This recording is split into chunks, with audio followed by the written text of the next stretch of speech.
So I want to get started because for many of us, this meeting is all that's standing between now and our holidays.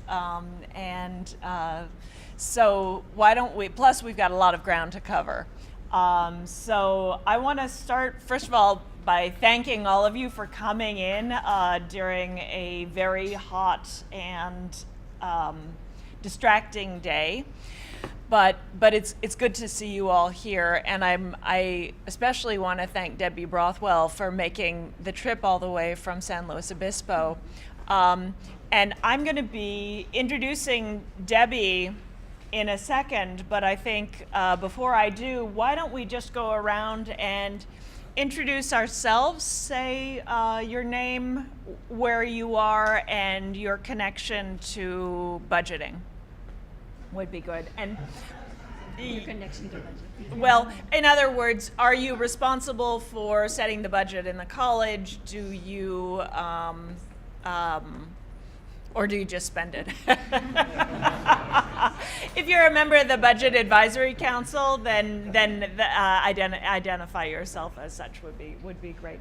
But we'll start with you, Yvonne. Okay, hi, good afternoon, everyone. Thank you for coming. I'm Yvonne Bowie. I am the Department Chair of Special Education, and I'm also the Chair of the Budget Advisory Council.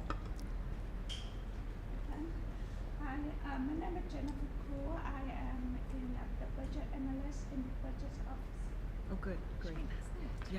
Should we pass this around? This is actually a microphone that you can throw. So, yeah, it's like a football microphone. So we're just going to pass it around. So afterwards, when we have questions, we will literally throw the mic at you. Hi,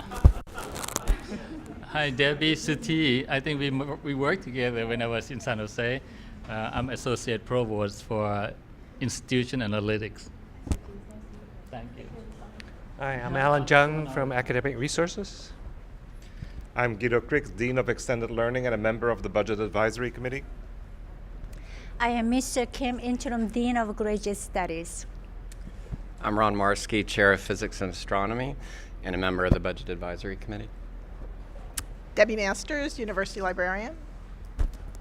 Brian Beatty, AVP Academic Affairs Operations, oversee academic technology in all that spend. Mona. I'm Joe Romero. I'm an ACE Fellow in the Office of the President, and I'd like to understand how budgets work. Okay, you want to the right. It doesn't work, but... Yeah, it's not working. But Rob Williams. But hold it anyway. Rob Williams. Oh, okay. I'm standing in for the Associate Dean for Graduate College of Education. Hi, my name is Lori Beth Way. I'm the Interim Dean of Undergraduate Education and Academic Planning. Linda Oubre, Dean of College of Business, member of the Budget Advisory Committee. I make it and she spends it. Bonnie Lee Victorino, College of Business, Director of Finance and Operations. Nancy Gerber, Chair of the Academic Senate. Dylan Mooney, IT staff for the College of Health and Social Sciences, also a member of the Academic Senate Strategic Issues Committee and a member of the Academic Affairs Budget Advisory Council. I'm Michael Scott, the Associate Vice President for Research and Sponsored Programs. I'm Carmen Domingo, Interim Dean of the College of Science and Engineering. I'm Sophie Clavier, the Associate Dean of Faculty Affairs. I'm Gail Dawson, standing in for Andy Harris for the College of Liberal and Creative Arts. Fantastic. And Debbie, why don't I introduce you, and then we'll start off with just a couple of questions. So, Debbie Brothwell is now retired and enjoying her retirement most of the time until we succeed in pulling you out of it. But she's worked for 40 years in the finance area for San Francisco, for California State Universities. So she served as Deputy Vice President of Finance for CSU East Bay for 3 years. She was the Director of Budget and Analytic Business Services at Cal Poly San Luis Obispo for 33 years. And before that, you were back at CSU East Bay, too, as in another finance role. All at Cal Poly before that. Oh, all at Cal Poly before that. Different roles. Mm-hmm. So fantastic. Locked in. Thank you. Terrific. Let's cozy up So, and while they're getting seated, I will introduce. Why don't you sit right over here, John? John Alaya, Associate Dean of the College of Health and Social Services, and Alvin Alvarez, Dean of the College thereof, and welcome. And I was just in the process of introducing Debbie Brothwell, and sort of recapping where we've come from, and then where we are and where we're going before we launch in. So we learned about Debbie Brothwell, and many of us were present when Andy Feinstein and Marna Genis from San Jose State came to visit us last spring. Andy is the provost at San Jose State. Marna is the AVP of Academic Planning and Budgeting. And you remember they told us about their budget model at San Jose State, and many of us really admired what they had achieved there. They were really able to achieve a level of transparency and strategic planning with their budgeting because it was very closely tied to enrollments. And so it meant that the deans and the academic support units were able to receive allocations that were closely indexed to increases in enrollment in a way that allowed them far greater autonomy in planning and delivering their curricula than we're able to achieve under our current augment system. So after consulting with those of us who attended the visit, we decided to invite Debbie to work with us, and we were incredibly grateful that that we were able to persuade you to do so.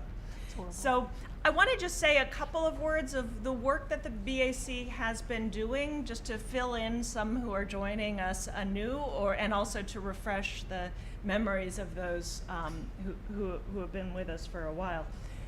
The BAC was founded last October, and just to quote directly from its charge, its top 3 goals were these: to establish guiding principles for a new budget model in academic affairs that recognizes and supports enrollment, student retention and graduation, and quality of educational experience.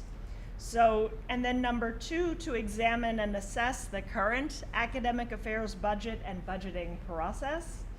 And then 3, to investigate and assess alternative budgeting models that will build in appropriate incentive support and recognition for college contributions to campus enrollment, retention, graduation, and educational quality. So we've been spending a lot of time looking into our current budget model, and that has taken a lot of work and courage on everyone's part. One of the things that we've learned is that the budgets for the colleges were essentially frozen in 2009, and that we've been working on a strictly incremental model, which means that what you get this year is pretty much based on what you got last year. The only changes to that are the augments, which have been handed out, as many of you know, to your chagrin. They've been handed out in order to pay for the courses that are in GE or service courses or bottleneck courses, but that has been done in a less systematic manner than I think everyone would hope, making it very hard to do long-term curriculum planning on the part of the colleges, let alone on the part of students themselves who see new courses appearing day by day. Another problem with this budgeting model is that from the college's point of view, there is really no connection at all to the college budgets and enrollments. So that if you're a college and you had your budget frozen in 2009, but you've experienced significant increases of enrollment, then that has amounted to essentially a cut every year. And that's forced you either to cannibalize from some parts of your budget in order to feed other parts of your budget, or in some cases to declare impaction and not let any more students in. And that's had the sort of perverse and unintended effect of actually lowering enrollment campus-wide, so that even those revenues that were coming in through enrollment have been dropping. And this is one of the things that we examined a lot last year. So last fall we had a visit from Jane Wellman, you remember, from the founder of the Delta Cost Project and now of College Futures. And she walked us through an analysis of the role of curriculum as a driver in academic budgets. And in particular, I think she really helped us to see the models of how cross-subsidies really happen across campus. Enrollments in some programs and some areas of the curriculum are much more expensive than enrollments in other areas. And these differential costs are the places where we have the greatest flexibility in aligning our budget with our curriculum to meet student needs. So clearly, I think we need a better budget, and we need a better budgeting model in order to, oh, here comes Grace, we're gonna need the door opened. We needed a better budgeting model in order to match our curriculum and our enrollment together in some strategic way that will allow the colleges a chance to plan and grow, and also the support units to do their work proportionate to the numbers of new students coming in. So this is where Debbie comes in, because as we've been talking about this through the BAC and then through the leadership team and the provost's office, it's become very clear that there is a lot of mystery that is currently shrouding the academic affairs budget. One is simply understanding how much our current curriculum costs. What does it cost to deliver the curriculum? What are the drivers of that cost? What are the things that are the more expensive versus the less expensive components of it? Are we aligning our budgets with our priorities such that we are helping our students get the courses they need to graduate? And how can we plan better so that there's greater alignment? So what Debbie is going to help us do, we hope, is to understand the costs of instruction. And that's the first step toward understanding where our money is going, which is the next step toward understanding how we can allocate it differently. So this is the point where I want to turn to Debbie and ask you, actually before I do, does anyone are we pretty much on the same page about where we've come from and where we are? I think we're in the enviable position of consensus around the fact that the current budget does not work for anyone. So we have strong consensus about this. We also have strong consensus about the need to move away from the augment system as a way of planning curriculum to meet enrollment. Strong consensus. So I think that having reached that unity, we're now at that point where we're peering over to figure out, okay, how do we move to something better? Any questions about anything that I've just said before I start asking Debbie some questions so we can better understand what she's going to be doing for us and with us? We also have a rich archive of notes about what the BAC's work. And we are currently preparing a website that is going to go live and public so that we can make those notes available, including all of the agenda records, in the interests of transparency, which we've been really working toward. So I guess, How about I describe what I've done? Why don't we start by asking you what you've done, and then I think we want to ask you some questions about what are the costs of instruction and what exactly is that measuring? And I got some of your questions. Thank you Great. for having me. I say that grudgingly. You have to bomb me out of my house these days. I started laughing when she said she was grateful because of 40 years. You think you work someplace 40 years, you might learn something, and apparently I did. So people call in and see if I can work on special projects, and almost always my first answer is no. So I'm really, I am happy to be here now that I'm here. But I usually say no. I said I had 3 criteria. I have to think that I can be helpful, I have to be able to do it from my home, and I have to like you. You meet my 3 criteria, I'm willing to talk about what I could do to help. But anyway, what my experience is, it's not academic. It is not enrollment management. I am not going to write a model for you. I'm not going to tell you where your dollars should go. I'm going to tell you where they went. So there's a real strong line between what you've done and what you want to do. I am on the side of helping you see what you've done. And in doing that, my experience that helps me do that, easier than some, is 40 years in the CSU, in the budget office. I have had to do analytics on multiple subjects, obviously. I was on the team that implemented PeopleSoft back in 2000. I was on the team that implemented the new version in CFS in 2009. I designed a data warehouse. I don't know if you use it, but I designed the financial reporting data warehouse, and I designed the labor cost distribution pages of that data warehouse recently.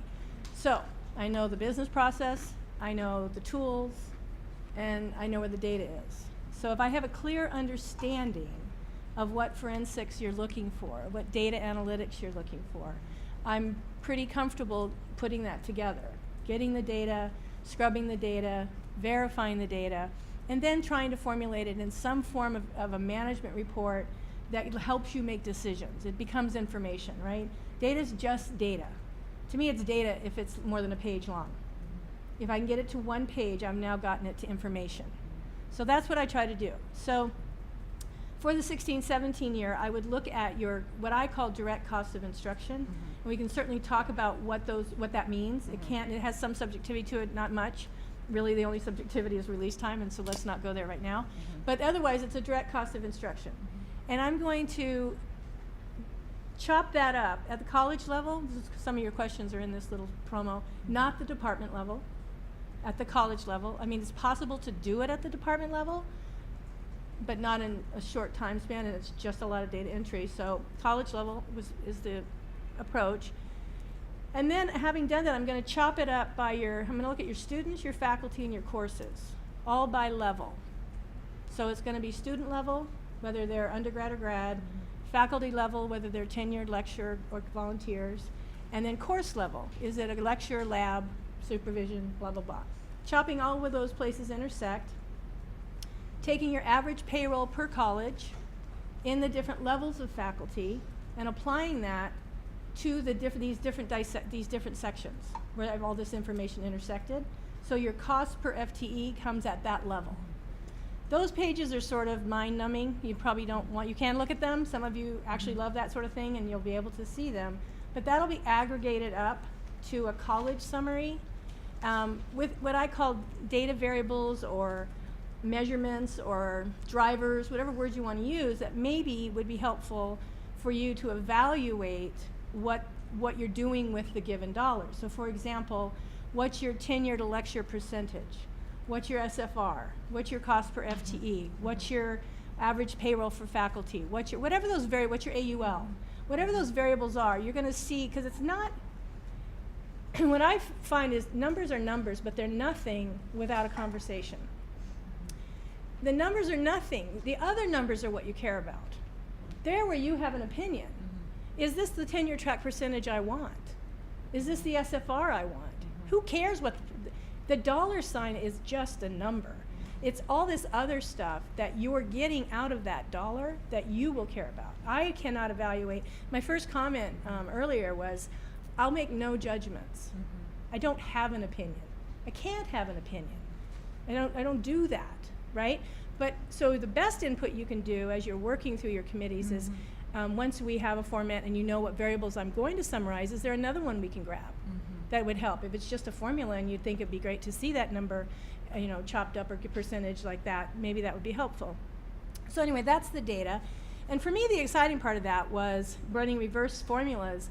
So imagine I have the whole institution summarized on one page by college, and it says that your direct cost is, let's go 80 million. And that direct cost of 80 million is really all these variables. It's this tenure track percentage, it's this AUL, it's this student faculty. And you want to see at that cost, what if I upped my student faculty ratio by 3? Given nothing changing, it would tell you, oh, that's going to save you $3,200,000. Okay, well, what if I up my tenure track percentage by 5%? Oh, well, that's going to cost you $5 million. The net change is $1.2 million. That's when the data gets exciting, right? Because that's when you get to say, okay, I can do this for myself. I'd have to ask for more money to do this. I can save money to do that. That's where it gets kind of exciting. I'm a little numbers freak myself. Yeah. But anyway, again, I'm not doing any judgments. I'm just looking at, and then the last thing I do when I look at 16, 17, I always want to make sure that a number's right, because when you're dealing with so many data elements, one key stroke and I've got your cost of instruction at $23,000 for a class or something, is I take that total and I try to tie it to payroll, because your payroll's your payroll's your payroll. I can't get exact because your FTEF has weighted FTE WTUs, but I get within about 2 to 3%. So if I can get close, then I feel like I'm saying to you, look, your payroll was $75,800,000, and I just did an exam and it's $72,900,000. I'm in the ballpark of what it costs you to do instruction. So that's a really, really high-level brief description of just a whole lot of stuff in a spreadsheet, which is what I'm going to do, right, from my home in Los Osos. And then, like I said, you can get other aggregated data from that, and but the best part is when it's done, you'll see where your dollars are going, and then you can play the what if. And then the last thing I'll do, and it's the only thing I'll do, I can do patterning. I mentioned, you mentioned in here, can we figure out what O&E should be or what equipment should be, and that's really, really difficult. Your programs are all over the map. But what I can do there is look at patterns. I can look at patterning over the last 7 or 8 years and see if there's an overall average that you've spent in these areas. But in one area that's not direct instruction, in your support staff and your MPP, I can look at what your permanent employees cost, because that's now something we can do in the Dave Warehouse. And to me, a permanent employee is a base cost. So if I was saying you have base cost, it would be your direct cost of target FTE, not over enrollment, and trying to get to that number, your direct cost of instruction. And that does include some release time. I will examine the release time. Your instructional release time is part of that cost, I believe, because it's just part of your culture and what you do, right? We'll identify the indirect, because we can, and then we'll look at your permanent people, and that to me is a base cost too. So that gets you really close to the ballpark, right? Then you're talking up and down little numbers with equipment, O&E, travel, that kind of thing. So that's a little example of what I do, but the big punchline is I'll do nothing about the future. I'm just looking at what you've already done, just to try to get it to you in a form of information. So I've got some questions that the BAC generated that I was going to ask you. I did give you those in advance, and actually you've covered a lot of the bases that we had. Maybe I can just ask a couple of them just to make sure that we've had some of our basic questions answered. So one is, how do we get from the cost of instruction to determining what are stable and viable base budgets for the colleges? Because we figure that we've got to stabilize the base budgets. We need to eliminate, there's some structural deficits that have been hidden over years because of overheads or reallocating one-time money, that we just want to get to the bottom of those and figure out, okay, what should be moving away from our incremental model, what should be the ongoing base budget of each college? And I think you pretty much, you've covered that, but I did, can you but say more, a little bit more? But more specifically, I'm not going to look at your budgets. I don't care what they are, and I don't care if they're base or one time, right? I'm looking at your expenses. And I'm trying to figure out of those expenses, which ones are base. So I'm gonna have to make some assumptions. So I understood you had some declining enrollment. So I'm not sure what I'm gonna find in 16, 17, but for example, if I get that your target was 24,000, I have to believe the CSU has allocated you, in our given world, money for 24,000. Okay, that's base. And the students will pay for 24,000. That FTE would be the revenue that you could count on. So let's say your actual FTE was 23.5. That means when I get to the cost, remember I'm going to get these high aggregated costs. It's not going to be for 24,000. It's going to be for 23.5. Well, if I assume everything's the same, I can estimate what 24,000 would cost. It's assuming all things are the same. It's all I can do. But I can come up with what would be the cost of instruction, direct instruction, for 24,000. To me, that's the same as me saying that's your base need. That's your need for a base budget by college to teach those 24,000 exactly like you did in 16, 17. I can go grab all your permanent employees as of July 1st, maybe, whatever date we agree on, and what's that cost? Those two numbers are your beginning base budget. Now someone can say, well, what is your base budget? Is it less than that? Is it got a little bit left? Because the difference is sort of your O&E, which is the funny part. Some of you it'll be $2, some of it'll be, that's where it gets kind of silly. That's where the work starts, right? So that, I don't know if that's helpful, but that to me is how I look at an assumption of what your base need would be. Fantastic. Does that answer that question? And my understanding too, just to fill in the gap, is that that's where we get to start talking about our priorities and goals. Yes. So that we take what you found out for us, we figure out what is the basic operating costs of the colleges, but then also think ahead about, okay, what do we need if Alvin is going to be unimpacting a couple of his departments? What do we need to make sure that we're building in so that they're not overwhelmed, et cetera, et cetera? And also, I would say that with that number comes those quality measurements that we talked about, right? All the different variables that we say, okay, this is the price it costs for this list of drivers. This is what you got for this number of SFR. This is this AUL. This is for that. So before you get into what you're not doing, you might want to look at what you are doing. And does any of that need to change, or do you want any of that to be what if? I've got Linda, Grace, and then Carmen. Thank you, because I really appreciate what you said about numbers and numbers up front, and that all you can do is look at what we've spent. A couple questions. I'm going to present the questions first, so you know. One is I assume because you said you're looking at what we spent, it doesn't matter what fund it came from.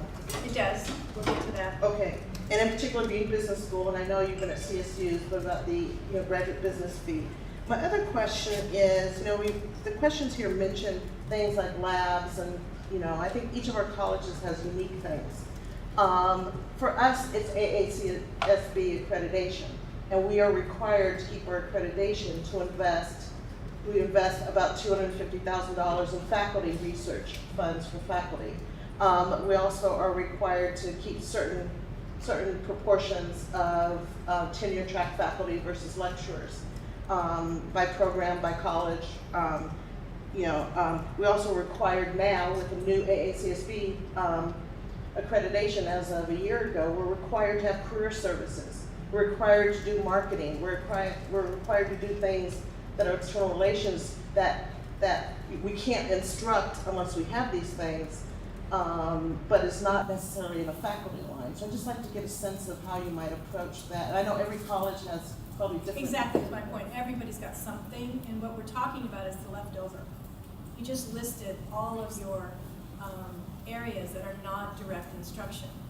So if you have a certain budget, and we're going to carve out your direct instruction, we're going to carve out your faculty. Some of those costs are going to be in your faculty, in your support staff, and your PP. Correct. Right? Some of them, a big chunk of those are. But the research dollars won't. The research dollars will not be there, and the research dollars, you probably will see I would assume that I'm going to see that trend at the release time code on your faculty. No, not in college business. You're going to see actual funds. You don't release anybody to work on that? No, very little. Our release time is really low. They just work on it when that's interesting. Yeah, because they have to be qualified. And are the research dollars coming out of the op fund or someplace else? A graduate business fee, the CSU Yeah, graduate yeah. business? So the graduate business fee is interesting. I'd have to look at how you here on campus, because there's a couple of fees now that are what I call self-support almost. Right. That's one of And them. what so many campuses do is they give them a separate world, separate PeopleSoft fund, for lack of a combination. I'll have to ask questions on whether that's buried in your cost or isolated. If it's isolated, then I would isolate it. Okay. Right, because I can isolate the grad fee. Yeah. I can totally, but if it's Like buried. money shirts now. Yeah, if it's buried, I wouldn't be able to know. But Right. you would, when it's all said and done, you'd have to go in and say, okay, I gotta dissect this out. But that's really that differential area. Okay. For everybody, I think it's gonna be unique. Grace, yeah. So Debbie, I really like all the different formulas you're talking about. A couple of questions. How much is allocated by CSU for each student? And what is our target here at State 2017, 2018? I don't know your target at TES, so We can start. 24,199? Okay. So your target, and so that's your funding level for 17, 18? Yeah. And is that the same as last year, or is last year's different? Yeah. Same as last year. So that got my number. That's the target. What do we need, though? What do we need? As of today. Yeah, as of today. As of today, 1.9, 1.5 below. So what is the number? Or- FTE, Yeah, it's 24,099 is our that's target. the target. FTE, the Chancellor Office determined for upcoming year, which is the same as last year, 2016-17. Okay. But what we project, this is a fall semester, we don't have a spring, upcoming spring. What we project for 17-18 is going to be 1.5% below 2409. 5% below, so we should do the math. So you are rejecting less than that.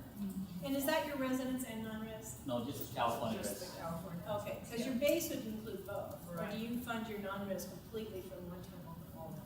You don't really have a Don't non-res. have Got it, all. got it, Yeah. I heard that, okay. All right, so that's just your res, so we would need to know, because all of the numbers you're gonna give me are gonna include your non-res. Yeah, non-res Chancellor Office give the suggested target that I have. but No, I we- want your target. Oh, we don't have this campus that is unlike San Jose State. They have a non-resident target. We don't have a non-resident target. So that's the kind, so this is an interesting, can we go to your question, I wanna come back to this conversation. You had a Yeah. second half of your question. Yeah, how much is allocated by CUC Yeah, for each that's, student? so just a brief description, it's not gonna be the exact amount, don't hold me to it, but let's talk about what marginal cost of instruction is.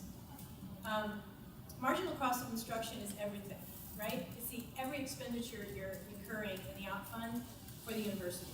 It's categorized and monitored through a submission of your financial data to the state of California, and categorized by something called the NACUGO program code. I don't know if you're familiar with that. But what it is, or the way I like to describe it, that is, it's a universal department used by all universities in the world, actually. So for example, instruction is a department, library is a department, academic technology is a department, student affairs, counseling is a department, health services is a department, plan operations is, these are all codes, and all of our data is aggregated into these codes using whatever, it doesn't matter, and we submit a financial statement every year to the state of California. From that, they know how many FTE you taught, and therefore they know how much your total costs were in all these areas. All campuses are a little bit different, and I was just saying, between the Department of Finance, the State of California Budget Office, and the CSU, they think about whether that's right or not, how that got divided up. But they basically come up, let's just say $10,500, give or take $500. And they divide it into percentages. Again, estimates here, not real. 30% is direct instruction, 28% is benefits, 1.9% is for equipment, 12% is your staff. Okay, they divide that 10,005 up into these percentages. That is the number the CSU uses and the state uses to give the CSU money. But from that number, it's coming from both the state and your student fees. So the part that people don't understand is if the number's 10,500 and they've estimated your students are going to give you 10,000, they'll give you 5. They're going to give you 10,500, but not, they know where it's coming from, right? So marginal cost of instruction is used at a very high level. It's a funding discussion for the system. Again, we have 450,000 students, and our 1% in growth would be a lot, right? So that's marginal cost of instruction. And another way I like to think of it is one component of that is direct instruction. One component of it. And that's, if we think of ourselves as a factory, that's what we're making, right? Everything else is indirect cost. Everything. You, me, we're indirect cost to what we're making, right? And for every campus, that's different. If you have a campus with 6,000 students on resident, you're going to have a pretty robust student affairs system. You're going to have a pretty robust public safety. You've got 38,000 students, and they're coming on campus back and forth, and they're commuting. You have a very different place you're going to put that differential. So it's not consistent. Direct instruction is, it has the same variables. So that's a brief definition of marginal cost, and it is used for the state to give money to the CSU, and it's used for the CSU to give money to the state. I will say though, 3 years ago, maybe 4 under Jerry Brown, is the first time he doesn't talk to us anymore about enrollment. He does, I think, in meetings, but in the actual budget, it used to say, CSU, we want you to enroll 3,000 more students. And 3,000 times 10,500, and here's that piece of money. And then our chancellor's office would say, great, there's 100 to you, here's 300 to you, and we get that number times 10,500. He doesn't do that anymore. He says, CSU would like you to graduate students faster, that's pretty much what he says, and here's 125 million. He makes no reference to any enrollment anymore. So now all that's happening at the CSU, at the CO level. So that marginal cost is used. It's a number worth understanding, but it's about the bigger picture, and it's used in a different way. But direct cost of instruction, I think, is worth figuring out, because you can figure that out. You have all those components. I don't know if that answers your question or not. Yeah, I guess I wanted to figure on that allocation by CSU for each student. Like, what's the dollar amount? You used to be able to do that. I used to do it in January and knew exactly what we were getting. You can't anymore. What was it in the past? What's the range? Yeah, what's the range? Oh, what's the 10,500 number? Yeah, what's the range? Is it 2,500 for the year, for the semester? Oh, no, the year, Oh. per FTE. Okay. Yeah, and you can look it up if you go. I can send you guys this stuff. And if you go to the chancellor's office, It's 6,000. Well, why don't we put that on our website in our resources file? Because the chancellor's office actually has a page on this. Oh. So yeah, and they update it every year. You can see what this year's is. Like, So Carmen, yeah. So it sounds like the financial model is based on salary primarily. So I was Primarily, that's the biggest driver of your cost. right. So like the College of Science and Engineering, we have a lot of additional costs and lab costs. So how do you take into consideration the cost of instruction? So remember, I'm not predicting it. I'm looking at what you spent, right? Okay. You already spent it. Right. And I already know how many students you had, right? So then that can get That's added the in. patterning. That's the patterning. Okay, so then the follow-up question is, we have a lot of instruction that is in the lab of researchers. They sign up for $6.99, $8.97 is our number on campus. I don't know if it's across the CSU. How do you take into consideration those costs as well? Because that's So tell me what they're doing. They're conducting paying a fee? research. Well, it's part of their units. They sign up for units. It's Okay. part of their workload. Okay. And then it's part of the faculty workload because they're Right. mentoring the students in the research lab. And what type of course will that come up as, a lab? It would come up as a $6.99. It comes up as a Supervision. Supervision. Oh, it would be, in mine, it would be classified as supervision. You would see what your cost per FTE is of supervision type courses. But is it seen differently than instruction? I know, I count that as part of direct instruction. If there's an FTE, and a WT, and a faculty FTEF, and a course, it'll come up in the matrix. And that'll all come this, I'm assuming, will I get that from your shop again? Yeah. This will be fun. We did that a lot. And then I've got Alvin, and then Michael, it looks like.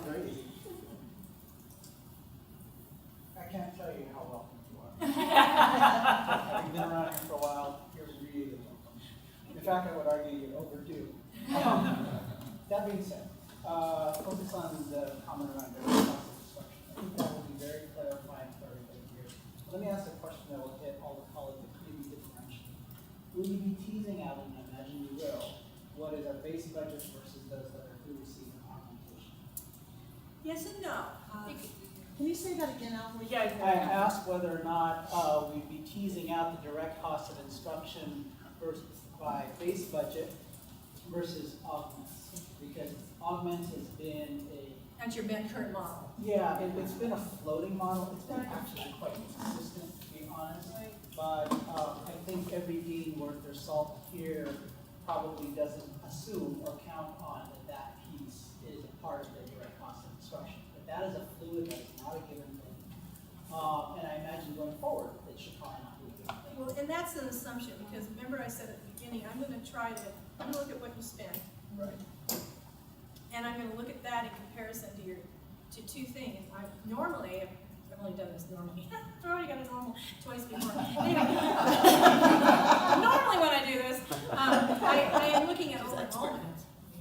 So I get this total cost, and if your target's $24.99, I'm looking at the cost of $25.80.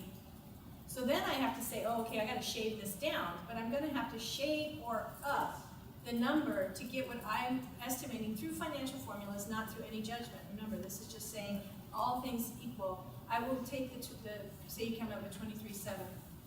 I'm going to inflate that to be $24.99.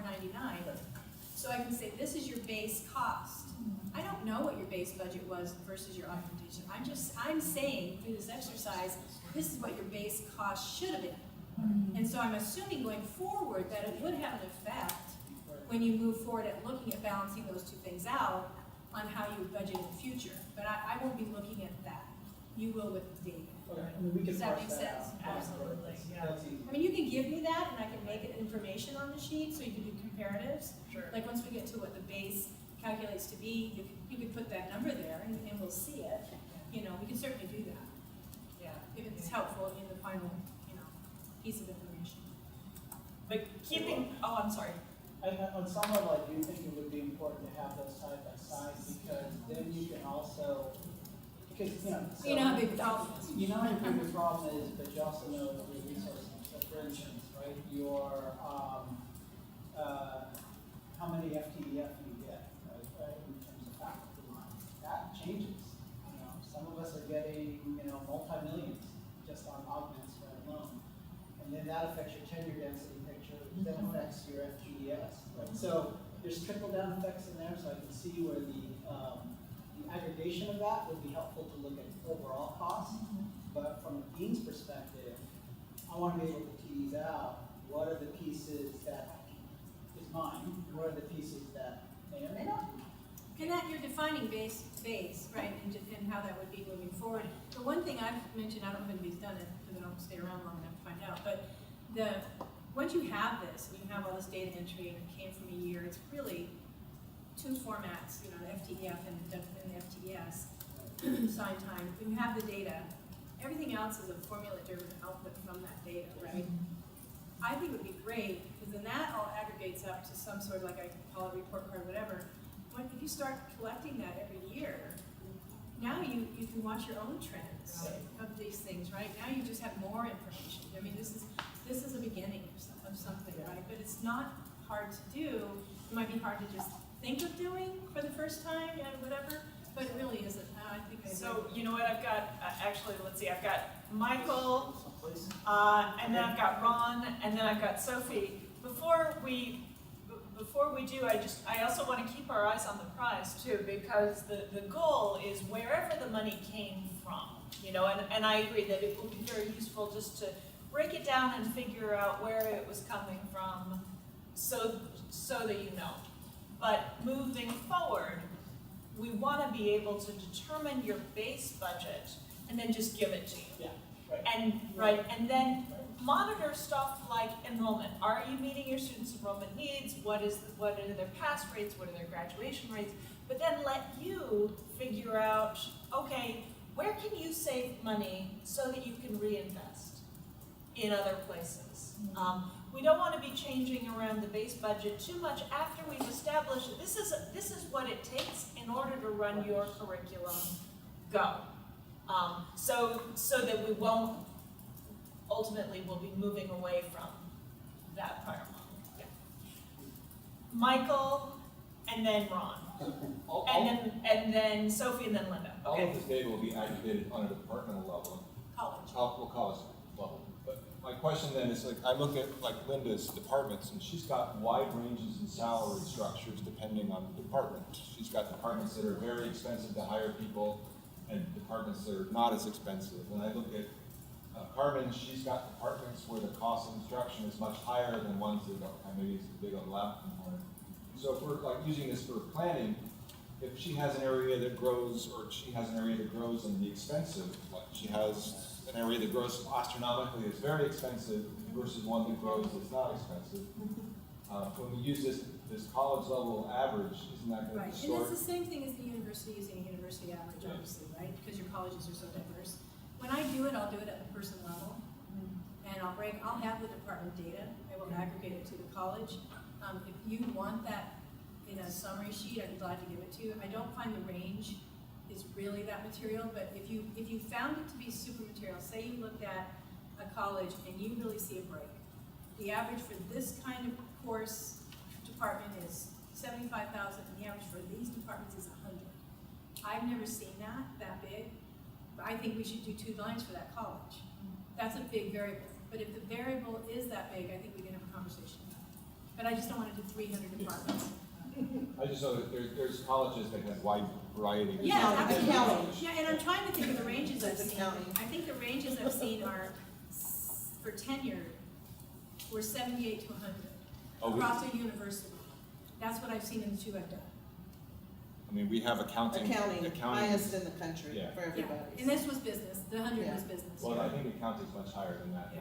All of my faculty are much higher than that now, all of the businesses. So anyway, that's what I would. I've got Ron and then Sophie and then Linda, and I'm keen to see Michael toss. Oh, right, yes.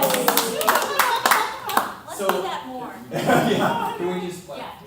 Yeah, we'll have it go to Sophie next. So one of the questions was actually Michael's question. And so I just want to second that and say that we do have a lot of variability within colleges, and having the information, which you distinguish from the data, which I also want to support. Yeah, that's a big deal to me, right? I would say that part of the route from data to information involves some decisions, and so you got to be careful that the data are always true, but the information not necessarily. Correct. And so That's in formulating those, in going from millions of numbers down to a page, as you were saying, we got to figure out what Well, we and want that's to just know. it. And I think have to one- get the data. If you feel strongly that you want the department level, I have to get it at that level. Absolutely. Right? And so And we I just want to say. multiplied the time, which is fine, Yeah. because it's not like you multiplied this great brain, you multiplied finger typing, right? Yeah, exactly. That's what really I'm saying. I it. mean, as a programmer Yeah. myself, there's no more work involved to first order. Exactly. And so let's get that data before we put it into information where it can't be dissected. Yeah. And then the other question was just, how far back do you go back in time? Because one of the things I've been hearing a lot is that the augmentation system is our system. And I don't think that way, because the augmentation system came on really as a result of the 2008 crash, which feels like just yesterday to me, because we've been dealing with the consequences ever since. And there was a long time before that where we did things quite differently. And so I just want to encourage people to, 2008 seems like a long time ago, but I want to encourage people to press well before that, because we do have the data. I'm only doing 16, 17 as our baseline, right? I am, right? Yeah, But yeah. that's what you're doing today, that's what you're doing. So I understand what you're saying. You would like some information about what you used to do to help you with what you want to do. I get that, but what you're doing is what I'm gonna look at first. Because I that's where your understand. cost. So the first, that's great, and I would do exactly the And- same thing. Yeah. But Because to I take could do last this year the rest as of an my- example. You can see how long you could do this. You could do this the rest of your life, right? Because you can say, I'd like to see this for 10 years, right? You could do it. But it's the same program, right? Well, so let me just counter that. Let's say we look at 2006, and we take this 16, 17, and we come up with these variables, and we have a 55% tenure track campus rate. And 7 years ago, we had 63%. And we had 19 SFR, and now we have 22. What are you going to do with that information? You plot it, and you see the trends. You see the From of those things. 1985 to 2006. Right, but do they help, but Yes, in the they same do. thing, you still wanna know what are you gonna do in the future? In these discussions, though, where we're trying to figure out how to write those formulae, the judgments that we're making, that's where having that long historical data really helps us make judgments, and that's the only thing this committee is really going to Yeah, and I don't know do. how you would look at it, because it does take an amount of time to get to the data, the crunching, the validation, the verification, and then the summary. That's the process, that's what I do. I can do it 12 times, right, if it's helpful. I'm not convinced yet it would change your process. I understand it could change your politics. I get that, I do get that. I guess I would argue that it should change the process. Yeah.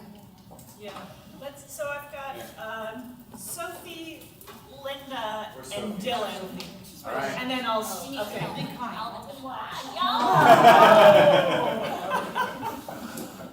Okay. Thank you so much. Mike there. I thought John was Intercept there. Yeah, that was like that. So,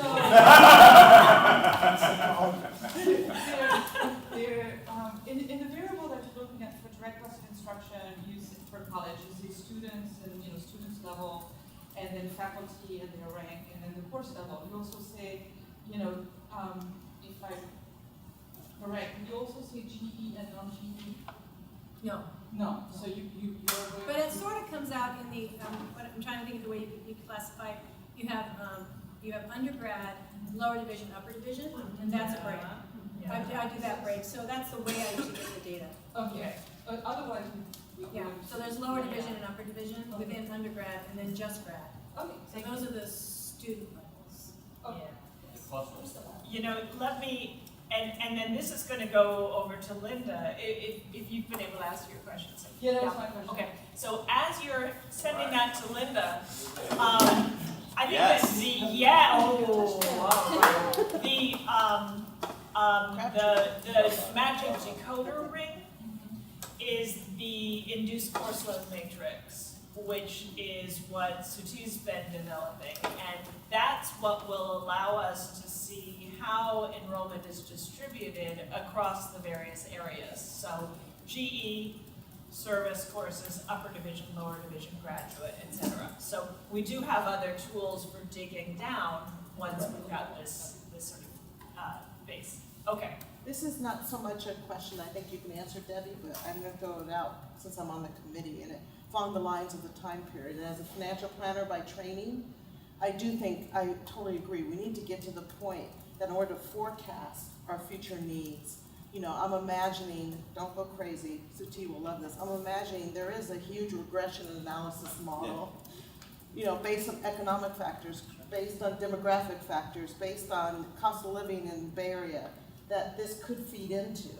So I agree with you. I think that we do have to get to the point where we are pulling data from other years, because you can't take 1 year and static. That's like you fail finance 350 if you only use 1 year in order to make important decisions. So I'm hoping as we move forward. The other thing that really strikes in my mind, I just have to say out loud again, is when Ed Inch visited, is he kept saying that colleges that are more efficient are disadvantaged in this process. I don't know how you feel about that, Debbie. And Well, I think if you're I don't know your world very well, and I don't know it intuitively like I know some things, so I'm going to say it wrong, but it's the essence that I get. If you are an efficiently run, and sometimes, and efficient's the wrong word too, because sometimes your type of instruction, the course you're teaching, lends itself to some of these efficiencies Right. that others don't. So this isn't a judgment word, okay? It's just I can go do more with my money word. And they can have mega classes, buy the faculty with some release time, pay him more money, and get great SFR, high paid salary, and look like a flippin' star. And I've seen that, and I've always seen it in the College of Business. No well, matter that's where why I'm I raising am. the question. And I think it's valid, right? It gets the same thing if you're arguing from campus to campus. I've seen, I was at a campus, high cost programs, we argued forever that our programs cost more money, we have architecture, engineering, blah, blah, blah. But then another campus is huge on commuter, they don't have any mega sized classrooms. And they're saying we can't even put 500 people in the classroom, so space played into it. So I think all arguments are the same, and that there's robbing Peter to pay Paul, and we don't have a lot of money not to do that. And the other part of my spiel, I love the CSU, but we do things on the dime, and we do them well. I think we do them well, but we do them on the dime, and we're not going to get a quarter. We're not. So it's one thing to ask for more money, you're not. We do it on the dime, right? We do it on taxpayers' money, and I think we do a great job. But anyway, that's subjective, and I totally agree with what you're saying, but maybe you will be disadvantaged, but maybe you've been living on Easy Street, and now that's over. I don't know. But Anyone living on Easy? 2 nights. Wow. That is. Who's next? Did you have 2 questions? No, who's next? Okay, next is Dylan, and yeah, Dylan. Yes, thank you. And then Alvin. Sorry for the redundancy a little bit, but I did want to make a point in that I want to back what Ron was saying about the historical data. And that would be that with a lot of the budget cuts that we've taken over the years, a lot of that's come out of the staffing. And I would be, one, interested in seeing the pre-levels to now, but I would be concerned about setting a base with a understaffed level, especially with understaffed, overworked, underpaid staff. For the non-instruction piece, for the Exactly. Yes, I absolutely agree with you. It's in that world. I think the direct instruction feeds itself because you're teaching, and all those variables are going to be about that. So when we're talking about the factory and how we make the car, I think that's going to feed itself. But this other area is a conversation. And I totally agree with you. Thank you, Dylan, for bringing that up. Thank you. So, I think if I look at the whole big picture of this project, I think hopefully the goal of this project, the big benefit of this project, will be to uncover a lot of what's been here and clarify what a lot is skewed. So if I look at that, then we talked a lot about the instructional costs. So I really want to pivot from there a little bit and really shine a light on both the staff issue as well as the OE piece. Can you say that again? The OE. And we touched upon that very peripherally, but I think for this to be a whole project, for this to be an accurate picture of how a college runs, we need clarity on staff costs, we need clarity on operational costs. And to leave that out leaves out a really vital picture. And I think is misleading, I think, to the university. On the staff side, everybody's staff lines here have been frozen for 15 years. Right? Our costs have only gone up by GSI. If you look at my operational budget, no college has an operational budget. If you looked at what I get allocated, I amazingly run my entire college on $45,000 dedicated to telephone costs. Yet I do something else. I actually have paper, I actually have computers, I actually buy pens. But we don't know what the hell the costs are. So I think sometimes. And I did say what I wasn't really gonna do is try to determine a base on that because I can't. But I did mention I think we have access on the finance side now from 2006 to 2017. So in all those other areas, I would deliver patterning. Right, it's not a base and it's not connected to your FTE. It will be connected to your taught FTE because there's an assumption that's the cost, right? Of course. But yeah. But yeah, I think that's really vital, and that'll give us a whole other picture. Yeah, so there's a theme here. I'm seeing some of the questions coalesce around a theme, which is how do we take the patterning that Debbie's going to be providing us and move from that to sustainable base budgets? Because what we don't want to do, they're merely descriptive, they are not prescriptive. So as Linda says, we don't want to freeze in. And remember, a lot of those were artificially set too, right? And I think Impaction is another example. We don't want to freeze in what were already bad practices. Because remember, I mean, this all came out of the fact that half of our students can't graduate. And so whatever we're doing, and I see that as the measure of all of our practices, we don't want to freeze in practices that led to that bad outcome. We want to change it. So the next question, and Debbie, you've been really clear about Good. turning us down when we've asked, by telling us that what you will not do is to prescribe. Okay, you will describe, you will not prescribe. And so for the BAC, that gets us back to the next step, which is benchmarking. So, and Debbie's not going to do this, but from what Debbie gives us, we will then be able to benchmark both across the campus, benchmark staffing levels, benchmark other things, but then also across the system. And we do have apparently benchmarks for staffing levels across the CSU. Who knew? There's also, when we've been talking about the Delaware Cost Project, this is a way to benchmark across peer institutions. So that's the next step to get from descriptive to prescriptive. I just wanted to make sure that was in there. Michael. I want to make a point about being careful about benchmarking across the CSU, because one of my constant frustrations is dealing with some of my colleagues in A&F, because they look at our numbers and they compare it to the other CSU. And for grant operations, we are the only large stateside grant operation. So our numbers look very, very, very different than, say, even San Diego, because of the way that things are run. If we look at the amount of trust accounts in different colleges, it's directly related to our grant operation being stateside, where everybody else parks into the foundation. So I just want to be careful when we compare CSUs, we compare apples to apples and not apples to oranges, because it's been a frustration for me, because it sometimes gets forgotten about. No, you're absolutely right. And let's not assume that other people are necessarily doing things better than we are. But we want to, again, it's another layer of information that is going to help us set patterns for moving forward. Other questions? Sort of reeling. I had one more thing I wanted to Yes. comment. No, it's just a comment, and I kind of was an epiphany for me when I was doing this for the other two campuses.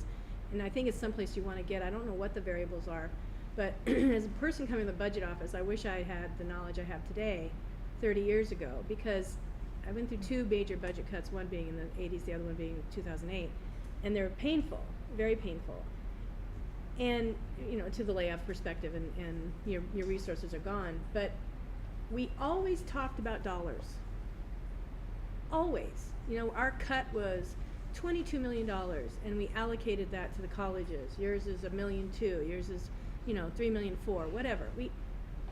And the reality is, we should have been talking about what did we just do to your FTES? What did we do to your tenure lecture relationship? What did we do to your SFR? Because we unknowingly, or not unknowingly, without an informed plan, we upped our SFR, we lowered our tenure track. That's what we did. But if a president really, and I actually had this conversation with the presidents I did it on, if your conversation was, your cut's $3 million, and for that I need you to up your SFR, and it's a known thing, and that's how you need to handle this cut. Or for this $3 million, I need you to reduce your FTES for these three majors. We won't offer them anymore. Because if you can get into a habit of having financial conversations around what you're really doing, because it's not dollars. I can't say that enough. It's you're doing something else, and it's an accident or whatever, right? Or not discussed or not chosen by administration or whatever word you want to use. Then your conversations become well more informed and more meaningful, right? Anyway. So I really appreciate that point, and that's also where we can align our practices with our priorities and our values. Because one of the things that we've wanted to talk about too is, we want to be sure that we're talking about academic quality, as well as That's really it. right, budgeting. But I think that if we left that out of the mix, then it might be too easy to see the road leading to decisions that could ultimately compromise academic quality or student retention. I want to, if there are other questions, I want to ask a remaining question on our list from BAC, which is so this is the, thank you so much, Debbie. Now, as you can tell, this is, and echoing Alvin, this is a real paradigm shift for us as a campus for thinking about, and I would also say for my previous campus and for many campuses, it's a real shift in our thinking about how we budget for delivering the curriculum. And I think, speaking as a faculty member, I'm used to coming out of a world where you just don't think about the relationship between your practices and costs. I'm also thinking that for a lot of faculty, this is not necessarily easy. If you start raising the question of costs of instruction, you start looking like a neoliberal whom I've heard, right, you know. And so I think that I want to be very careful and deliberate about how we share out this information, because one of our goals is to demystify the academic budget and to, I think, create a transparent budget that's transparent both about our practices and about the values that drive them. I think that takes a very deliberate and careful campus-wide process of learning. And so how would you advise us to undertake the campus learning and self-education that this will require if we're going to do it right? And I think that, you know, we've got cameras in the back. Obviously, our interest is I love in that, by the way. transparent. We did ask you, so, but our interest is in achieving transparency and reducing mystery. Okay, so what would you suggest, knowing what you know? I can't really tell you what you're going to do moving forward, but I will tell you what I've seen and what I feel really strongly about. The monies that come to campus and the monies that you have as your sources, there are variables attached to those. They are your FTES target. It should always be, anytime you're talking about your revenue, to what FTES? What is the revenue target that revenue is representing? Mm-hmm. What AUL did you use in order to calculate that revenue per head count for that FTES? That's average unit load for the cameras in the back. So in other words, if you have a number and you say to your campus, or it's on your budget, and you're going to bring in $6.5 million in new revenue, never should that number be sitting by itself. That 6.5 revenue is going to be added to the 30 million we already get. We're going to have 36.5 revenue that supports our target FTE of 24.99 at an AUL of 11.8. Because guess what you're not going to get? You are not going to get that revenue. Ever. Ever. You are always going to have to say what happened. You either have more revenue or you're going to have less revenue. What happened? We got more FTES against that 24.99, but we're still on the 11.8 AUL. What happened? Our AUL is only 10.4. Well, then you didn't get your revenue, did you? And it could be a combination of two. So one of the communication factors that I think educates everybody is the really obvious things that you're doing, that you don't just say we should get 3. The worst budget model in the universe is, well, let's see, our revenue is 30%. I think 2% more maybe. It's not based on anything you're doing. So my first advice is that you really, in the budget office and everywhere, you understand your revenue, and it's your net revenue, because your revenue per head, you can look at that over the last 5 years. It might be 63.50, it might be 62.10, it might be 66.9. I don't know your financial aid component and your bad accounts receivable debt. I don't know your patterns. I usually find when you have low enrollment, you have high accounts receivable. Guess why? You want the kids to stay. You know, you got to tighten up everything. If you get your enrollment, you start making the ones here to pay. So all these things are connected, right? But what's your average, revenue? And you follow that, and you follow your AUL, and you use these numbers consistently every time And then your campus starts to know how it is transparent because you're using it. You're not fudging. You're not saying, well, I'm projecting revenue for, 8.4 AUL. Yeah, that'd be a big number. Anyway. So that's my only advice is that the big drivers, because they are there, someone's using them. You put them on your budget presentations all the time. And that's at an institutional level. Then you and the college can take that and say, okay, this isn't us, but we're feeding in here, or do something like that. And don't even get me at the department level, even though I know you want to go there.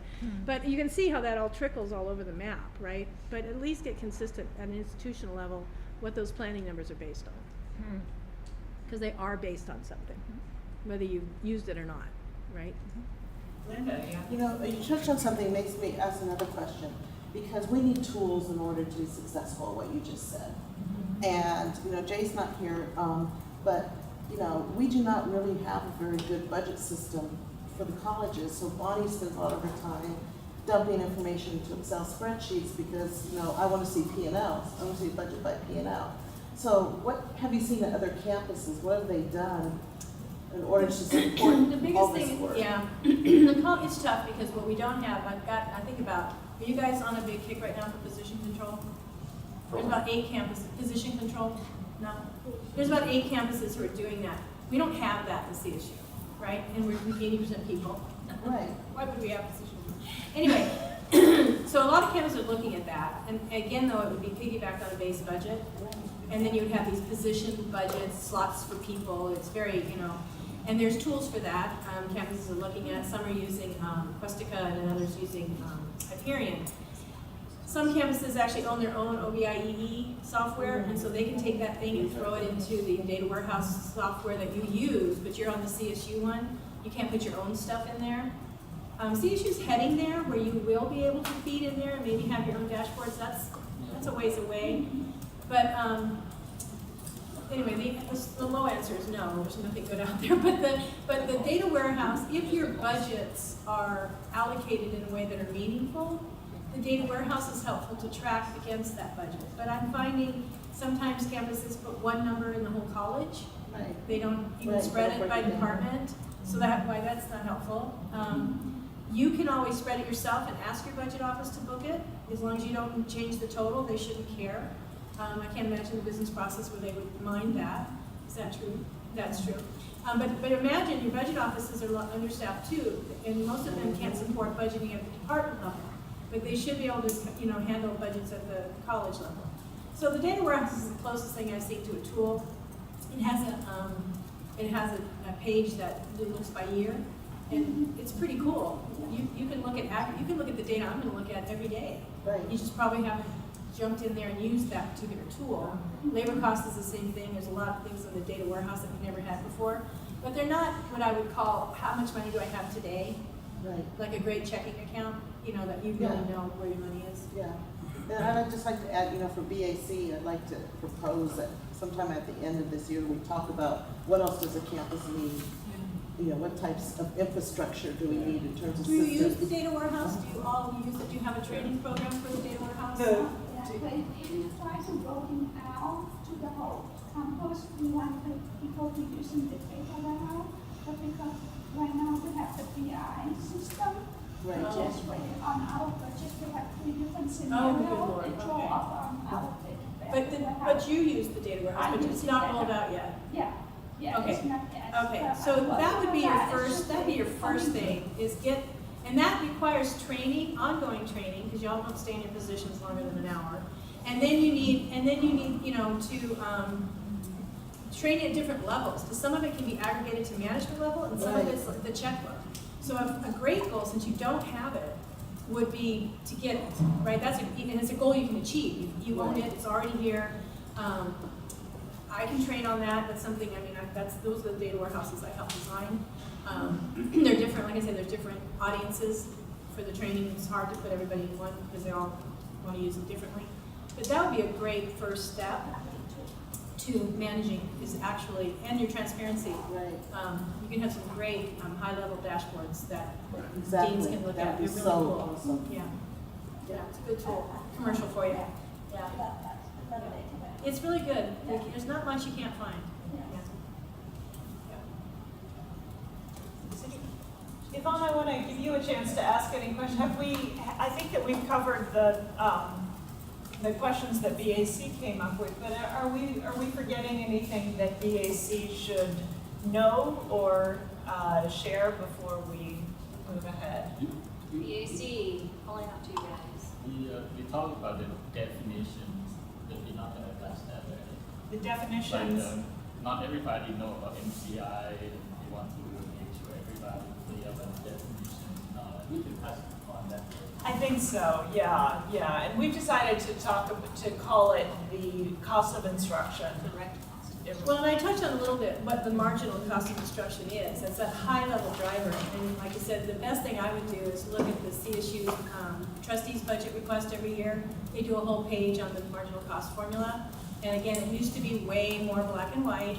It mattered what we got, the government, everybody used it. But now but it is still, when the CSU looks at you, they know what the marginal cost is, say 10,006, whatever it is. And they look at your total fee revenue, and they look at how much you have, and they make sure that you had 10,600. So it is still used. You're getting that much per FTE as an institution from the state and the student.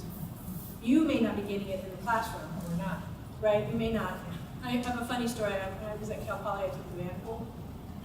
I live about 9 miles from the campus, and our van pool had a custodian, me in the budget office, 2 faculty members, health center, provost resource person, and an IT person. So we decided we was going to drive in the sunset and start our own campus.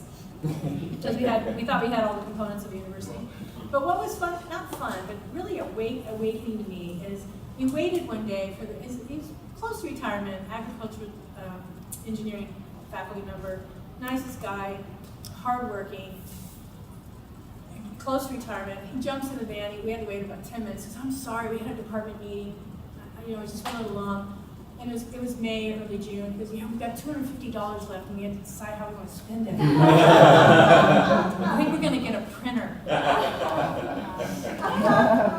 Do you know how I sat there and went, "Wow, I want a printer. I just get one. I want a printer. I just get one. There's something wrong here." And that was about 15 years ago. Much has changed. I don't think much has changed, except it's more expensive. This was 15 years ago. This whole department stayed late to discuss the extra $250 and where they would spend it. I would stay late. Anyway. But I think Suti bring up a really good point. I think perhaps the next task for the BAC is to come up with some very commonly defined terms so that we are all speaking on the same page, and that we vet those with Debbie so that when her reports or her analysis comes out, we all understand, and then we can communicate that to the campus. This is what direct cost of instruction actually means. This is what SFR means. This is what we're calling base AUL. budget. AUL, exactly. We use a lot of acronyms on campus. Some call it MUL. Do you have a term? Do you know? We use AUL. We use AUL, right. So I think that would be a great thing we're going to put on there. The other, as I said, Mona is working on our BAC website, and there we go, so that we can take some of the work that we've been doing over the last year and then just release it. One of the components is going to be an FAQ, and we haven't had enough Q's aid yet. So we're compiling those, and I think actually we might start by looking at some of the questions that came up today and just use those as a starting point. But maybe I can ask the rest of you that, as you're thinking this through and as you're reflecting on this from the perspective of your units, then please see if you could keep a running list of questions that you get and send them to Mona, and we'll put them on. We'll do our best to. Hope that's okay if I volunteer you, Mona, because we got to populate that. You know what? Let me also remind everybody what the charge of the BAC is, and this I think relates now to everybody here.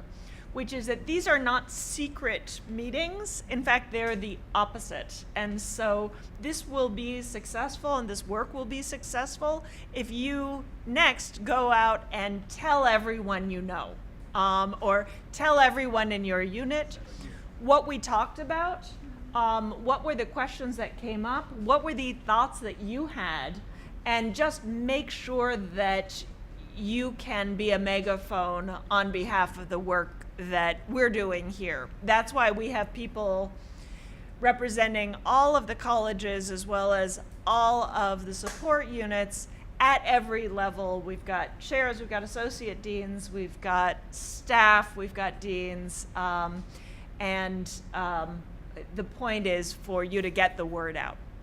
Maybe Debbie, in the last time that we have, you can talk about your immediate next steps and your timeline. Great. Yeah, so the immediate next steps are I get access to the different data centers that I need. I've given Mona a list.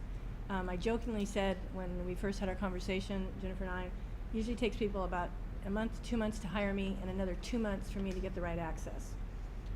So we're done with step 1. I think that ended a couple days ago. And step 2 just started today. As soon as I have the most important data that I could start with, it'd be the institutional, which I've already bugged somebody here once before, so I know how to do that, is get your data, the FTEF and the FTES by course levels and all that. And then I just start putting it together, but then the verification is where I need the access to the finance system and the HR system and the labor cost to manage the payroll and to look up the cost for the release time and so on and so forth. So that all matters, but I estimated that it can get done over a 2-month period. I don't do it every day, all day, you know, but it just depends when it starts. So my hope would be I'd be done with my part before the holidays.